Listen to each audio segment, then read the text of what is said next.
Hi, everybody.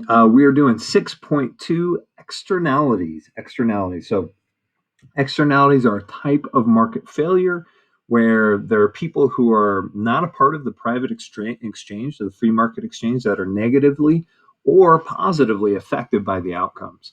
So, let's dig into it and see what the government can do to fix all of this. Here we go. So, what are externalities? A little definition for you. Externality, just oversimplified, is a third person side effect, somebody who's not involved at all, right? So, everything, generally speaking, has external benefits and costs to someone other than the primary decision maker.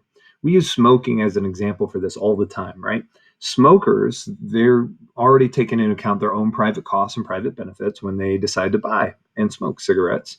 The businesses are already taking into account their own marginal revenue and marginal costs when they decide how many cigarettes to provide to the market. But they're neither of those parties are taking into account the fact that other people are taking in secondhand smoke, and that can negatively affect them, right? That can have true health consequences as a result. So that's an externality. That's a negative one. So, why are these market failures? Well, the free market on its own, left alone, fails to take into account the social consequences or the social benefits of that exchange, right? So, when an individual firm is polluting into the air, for example, they're not taking into account how that's going to affect the life of the people who live in that city. That's not a part of their marginal costs and marginal revenues to decide how much to pollute, right? So they don't take that into account. So somebody has to come in and do that. Otherwise, our society will continue to get worse and worse and worse as these third party side effects continue to pile up. So if there's no government interaction at all, we end up producing too much or too little of a good. If it's a negative externality, meaning it's harming other people around us, the government doesn't step in, then we're going to produce too much of that goods. The optimal societal quantity will be less than that. The positive externality, like the flu shot, for example, is the one we'll be using. The flu shot is a positive externality. The more people have it, the better off it is. Well, if we leave it to the free market, we're going to have produced too little of that good, or too few of those goods are going to be bought and sold as a result. So again, example of smoking. In the free market, the cost is paid by the smokers and by the production, the tobacco companies that produce it, but the external costs are greater. They're not taken into account. And so we have to limit the quantity of cigarettes on the market through government interaction. So that's an externality. Somebody outside of the buyer and the seller that is impacted in some sort of way, somebody external to that that's impacted in a positive or negative way. And if that's big enough, then the government should get involved and fix that so that we have a socially optimal quantity. So let's focus on negative right now, and then we'll go to the positive. We'll end on a positive note. So negative. A negative externality means that there's a situation or an exchange that results in a cost for a person that is other than the primary decision makers. So other than the consumer and the seller, the buyer and the seller, somebody else has those costs. We call those spillover costs. Spillover costs. And that's a picture of the Cuyahoga River on fire. That's right up here in Northeast Ohio. Exciting, right? For example, a chemical plant. They produce to maximize profit. So they only take into account personal costs. Personal costs can also be rephrased as marginal costs. That's what we know them by, right? They're taking into account their marginal costs, their change in total costs, when they decide how much to produce and how to produce it, right? They use a least cost principle we've talked about and all those things. But what they are not taking into account is the fact that there's other people involved, right? So they dump those chemicals, that chemical waste into the Cuyahoga River, and because it's the lowest cost way to dispose of that. But as a result of that dumping, it has an external negative or a negative externality, negatively impacts people outside of the primary decision makers of that chemical plant, right? So as a result, they are producing way too much pollution, for example, and the government needs to step in and fix it. That's a negative externality. Left alone, they're going to produce too much. We know they're producing too much because there are spillover costs or negative consequences impacting somebody other than the buyer and the seller. All right, let's take a look at this in graphical form because, of course, there's a graph to this. So I'm going to get myself out of the way here. I'll put myself up here. There we go. So we have the market for cigarettes here. So cigarettes is a classic example of a negative externality. We've already used that example a couple of times. So here we have marginal social benefits and we have marginal private costs. Okay, that's important. Supply right now does not take into account the social benefits, right? Or the social costs, sorry. They're only taking into account the private costs. We're just going to assume all other things constant with these externalities. So we're going to assume that the benefits that smoking has are taken into account, that there are no spillover benefits. There's nobody outside of the cigarette smokers that's getting a great benefit from this. So right now we are not operating efficiently. We're operating at the wrong point. We're operating where demand equals supply is marginal private costs and marginal social benefits. So you can think of this as marginal costs. They're producing at only taking into account their own individual costs as a result. So the marginal private cost does not include the cost of society. It's not including the social costs in addition to this. So let me get rid of that right there. So what does? What's it actually look like when we actually take into account the external costs? It looks like this.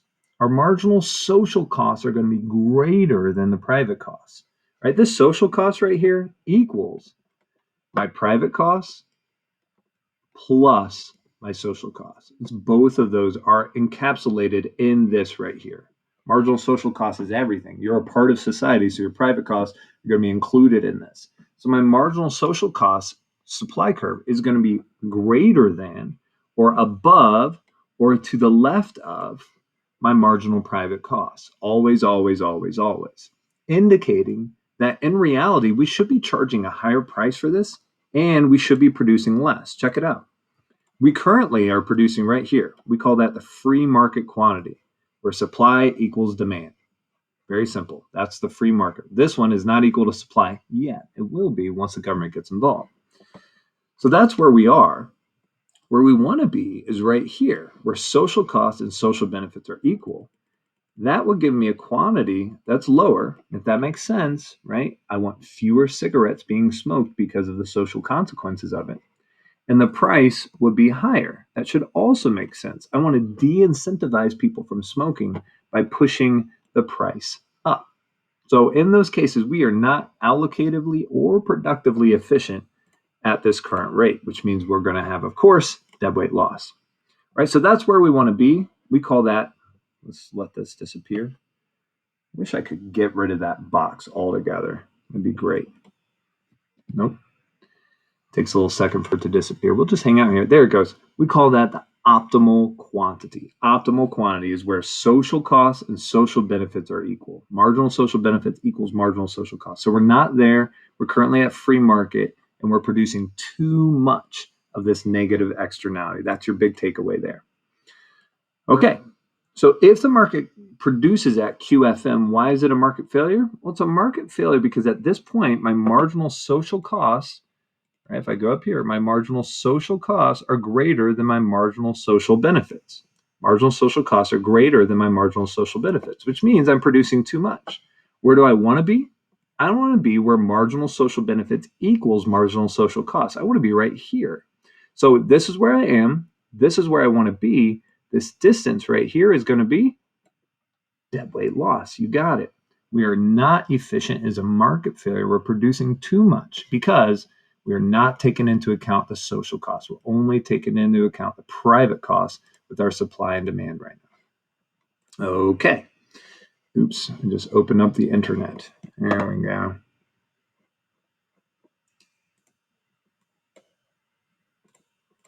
All right.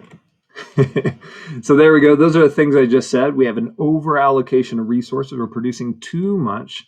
And that little triangle right there is going to be our deadweight loss. Marginal social costs are greater than marginal social benefits at the free market. I got rid of the additional curve just to simplify it for you there. Okay. So what do we do? What should the government do to fix this? The actual answer is quite simple. They do a per unit tax, a per unit tax. When they do a per unit tax, or wait for it, an excise tax, we already learned that. When I have an excise tax, I'm going to make that tax the equal to the distance between these two curves, right? You don't actually need to know that, but just because we already know it. I'm just throwing it in there. My excise tax is going to be vertical distance here. I'm going to do a per unit tax.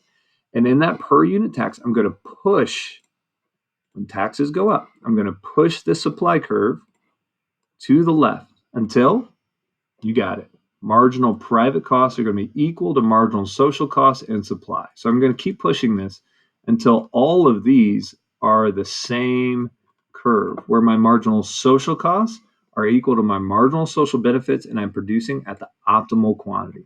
Big takeaway here. How do you fix a negative externality? A per unit tax, which shifts the supply curve to the left to the optimal quantity. All right, let's take a look at this in action. Get rid of my stuff here. There we go. So we shift that curve to the left until there is no more deadweight loss. If you want to write that down, pause it. Marginal social cost becomes my marginal private cost and my supply curve now. And now I'm at marginal social benefits equals marginal social costs. I'm at the socially optimal quantity. Dunzo. Market failure fixed. Big takeaways here. Negative externality. We're going to produce too much because there are spillover costs, and we don't take that into account. As a result, my marginal social cost curve is going to be greater than or to the left of my marginal private curve. So how do I fix that? I simply do a per unit tax that shifts that supply curve to the left until my social costs are equal to my private costs and my marginal social benefits are equal to my marginal social costs. Okay, let's keep going. This is interesting. About a year ago, New York was the first U.S. city to impose congestion pricing. In other words, in order to get into the city, you had to get a specific pass that you would put on your car during peak times. And the idea was they are taxing your ability to be in the city during that time. In other words, we were overproducing. There was a negative externality with everybody. The free market in that the downtown area made it so congested you couldn't get anywhere, and it was miserable, right? There was spillover costs as a result. So what they did is they taxed it. They made it expensive to get into the city during that time, shifting the supply curve to the left and getting closer to an optimal quantity. So just an interesting real life scenario there. All right, let's try this out. A per unit tax on pollution produced by a firm will affect the firm's output and pollution levels in which of the following ways? Remember, my goal is to reduce the negative externality, which in this case is a pollution. So a per unit tax is actually going to decrease my output, which is ideal. Remember, I want to decrease the quantity by shifting that supply curve to the left, and it's going to decrease the amount of pollution in the air, ideally, right? So this is how we fix a negative externality. Let's go positive. What's a positive externality and how does it work? Positive externality means there's a situation or an exchange that results in a benefit to somebody other than the buyer or the seller, right? There's spillover benefits. In other words, we want more of this because it's positive for our society. So the spillover benefit, for example, a flu vaccine. This one hits a little close to home right now as we're working on a coronavirus COVID-19 vaccine that could get us out of this mess right now. So a flu vaccine only works if more people have it, right? If people don't have the flu vaccine, then of course other people are going to get the flu. Even if it doesn't affect you negatively, it affects other people, right? That's how contagion works, which we're learning more and more about right now. So let's say an individual gets it for their child. They have their child get the flu vaccine. They get that for the personal benefits of their child not getting the flu, right? So they're only taking into account their own personal marginal costs. How much is this going to cost me? The cost of the flu shot and the cost of the child. But they also only take into account the marginal benefits of themselves, right? How much additional benefit does it give me? They're not thinking about society as a whole. So as a result, there's external benefits, which means that more should be demanded than actually is right now. More people should want a flu shot than actually want a flu shot right now. How do we fix that? The government has to come in and subsidize, make it free or close to free to get a flu vaccine, which it is. The government's actually doing this right now with flu vaccines. So let's take a look at this in graphical form. Now, because we're in a positive externality, right? Flu shots, it's a good thing.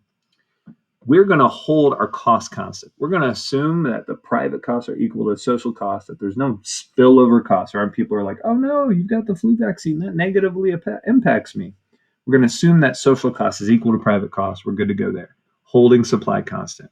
What we're paying attention to now, put this up here, is marginal private benefit, right? Right now, the only reason I demand or anybody demands the flu vaccine is because of the own private benefits that it gives them. They're not taking into account the external benefits as a result. So right now, my free market where demand equals supply, my free market quantity is going to be right here, where marginal social cost equals marginal private benefit. That's not ideal. That's not optimal. That's not where I want to be. What do I need to take into account? You guessed it, marginal social benefit. How does this affect society as a whole? So, I just said that. So, we're going to throw in marginal social benefit here, and I'll explain why. We'll clear that up. So, marginal social benefit is greater than marginal private benefit, which is represented as a demand curve to the right. That's where we want to be. There are benefits beyond where we are right now. So remember, when we talk social benefit, this is going to be social benefit is going to be social benefit plus private benefit, takes into account both of those things, right? That's why it's greater than. It says, hey, we should actually be producing beyond what we're producing. We are under allocating our resources. So let's take a look here. Right now, we're producing right here. Where do we want to be? We want to be where MSB and MSC are equal. We want to be right here.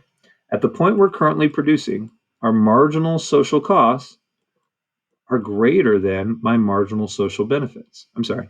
Nope. My marginal social benefits, that's social benefit, is greater than my marginal social cost. In other words, I'm producing too little. I want to produce more. It's just like pizza, right? My marginal benefits are greater than my marginal cost for the next bite. I want to keep on biting. So if that's where I want to be and that's where I am, this space right here is going to be, you guessed it, dead weight loss. I'm inefficient. I'm under allocating my resources. Let's take a look here. So this is my quantity of socially optimal, where I want to be. This is where I'm at right now. I'm under allocating my resources, right? So why is it a market failure? Check it out. Just like I said before, at the free market, took away the marginal private benefit and demand curve here just to make it easier. At this free market, my marginal social costs are low. My marginal social benefits are high. And so I am now under allocating my resources. I should be right here. I am right here, and I have dead weight loss in between. So the question is, what should the government do to fix this externality? Well, of course, the government should come in with a per unit subsidy. When they subsidize the flu vaccine, they make it cheaper for people to get their flu shots. What's going to happen? Well, now that it's cheaper, people like you and me are going to want more of it, right? When I do my own personal marginal benefits and marginal costs, the marginal costs are a lot lower. So I'm going to say yes to a flu shot when I wouldn't have said yes to it before. So marginal social benefit is going to go, or demand is going to shift to the right. My private benefits are going to include social benefits. It's going to keep on shifting until, of course, we are at the optimal quantity where marginal benefits equals my marginal private benefits, and I no longer have dead weight loss. Sorry, we'll go back there for a second in case you missed that.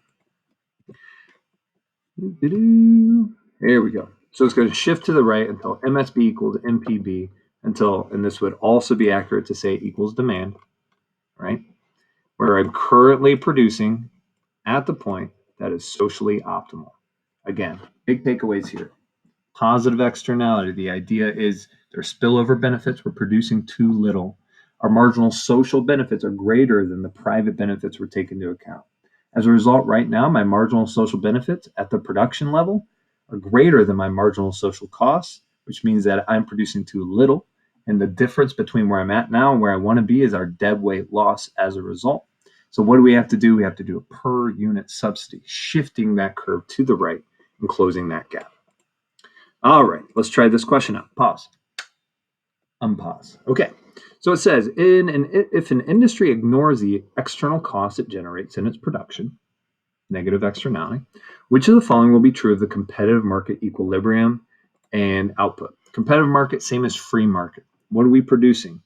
The answer, of course, is the price will be less than the marginal social cost. You think of it, let me draw it right here. This is our demand equals marginal social benefits, MSB.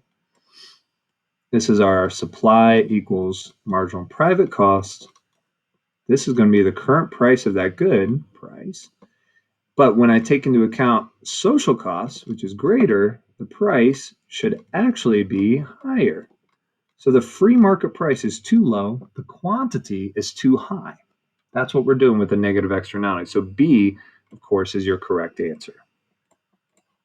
Okay, let's keep, if that didn't make sense, just rewind and go over that video again. Okay, which of the following is the best example of a negative externality? Pause, unpause. Of course, it's going to be D, oil leakages from drilling platforms in the Gulf of Mexico, right? They're not taking into account the social consequences of that oil leakage. And so as a result, the government needs to get involved and fix that. Okay, all the way from 1995, pause, unpause. Half the inhabitants of an island oppose building a new bridge. Looks like that should say bridge. Not sure why that there's a one there to the mainland, since they say it will destroy the island's quaint atmosphere. The economic concept that is most relevant to the decision of whether or not to build a bridge is, of course, is externalities, right? And why wouldn't you build a bridge? Because of the negative consequences. Sure, the private consequences we took into account, and it makes sense to build a bridge. It's going to be profitable. It's good. But there are negative externalities we have to take into account.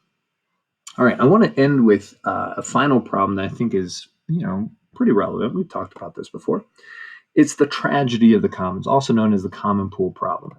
Tragedy of commons is when we have something that's commonplace, that's universal, that we all use. There's no incentive to keep it clean or to maintain it. If you don't believe me, just walk into any public restroom at any time.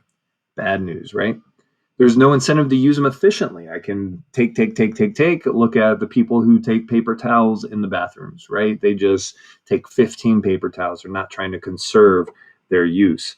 As a result, they're high spillover costs because nobody's using them efficiently and there's no incentive to keep them clean. People oftentimes will pollute the lakes, for example. So a couple examples. Overfishing is a common one, right? We fish too much. We remove all of the fish, but I get my own fish, but as a result, other people aren't going to get their fish in the future and they don't reproduce.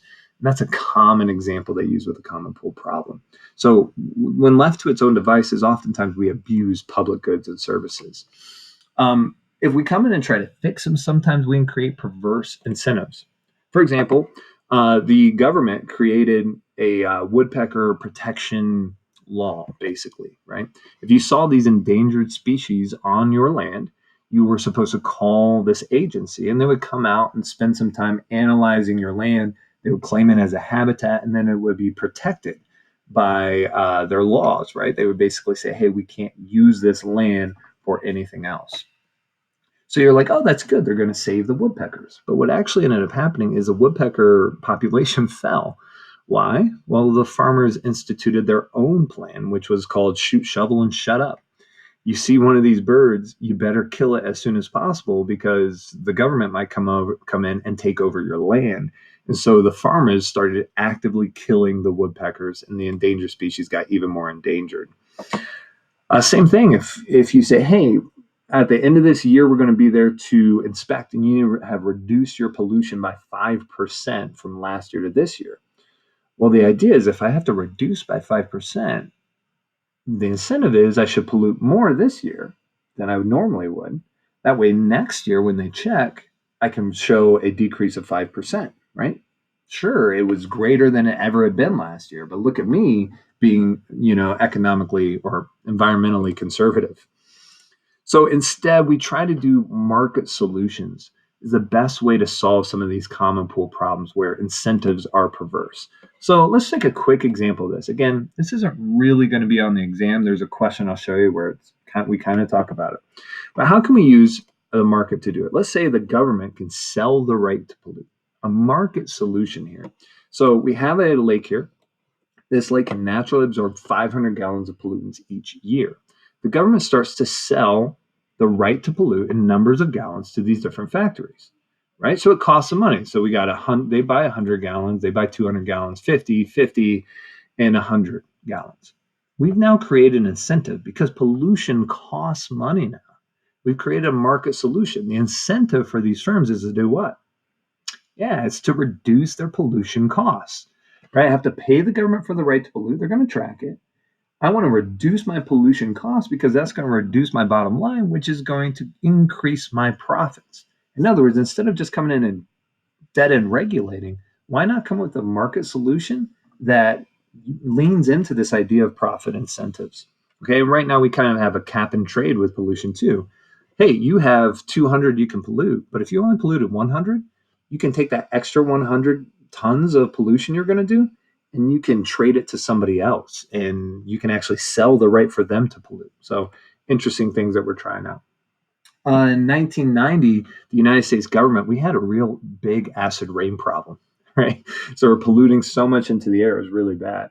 And so we created tradable pollution permits, cap and trade, like I was talking about. And the idea was that people would try to it would de-incentivize them from polluting, and then if they came under their cap, they could trade it, and then they could either save it up for the future or they could trade it and make money off of it. So what happened? Here's a quick example. This was 1994 acid rain. Bad, bad, bad. Even up here in Northeast Ohio, real bad. This is 2010, right? Much, much improved. Now, of course, it's not just because of government regulation. Things became more efficient. Factories became less relied upon in the Midwest and on the East Coast. All of those things are true. But still, stark contrast there, and using a market solution was a better way to do it. All right, final question. Pause. Unpause. Pollution abatement policies will improve efficiency if the correct answer here was B. First of all, what's abatement? It means to reduce, right? So pollution reducement policies will improve efficiency if the only way they're going to improve efficiency is if the marginal cost of abatement, in other words, it costs more or the marginal cost is less than the marginal benefits. In other words, I'm going to move towards polluting the right amount, getting more efficient, the socially optimal quantity, only if for my company the benefits outweigh the cost of doing that, right? And so we try to increase the benefits by creating a cap and trade situation. We try to decrease the cost there. Try and make sure that, hey, applying or abiding by this is actually more beneficial than not. All right. In other words, that's market solutions. I've only seen like 2 questions on this in all of College Board, but it's something that's really interesting to me whenever I see issues like, the donation of organs. We have a significant shortage there, I think. How can we make it into a market system that would, take into account, yeah, all of these other things, but maybe provide the right incentives to create a more efficient marketplace? All right. So if that's interesting to you, we can have that conversation. But right now, I'm going to end this video. Bye bye.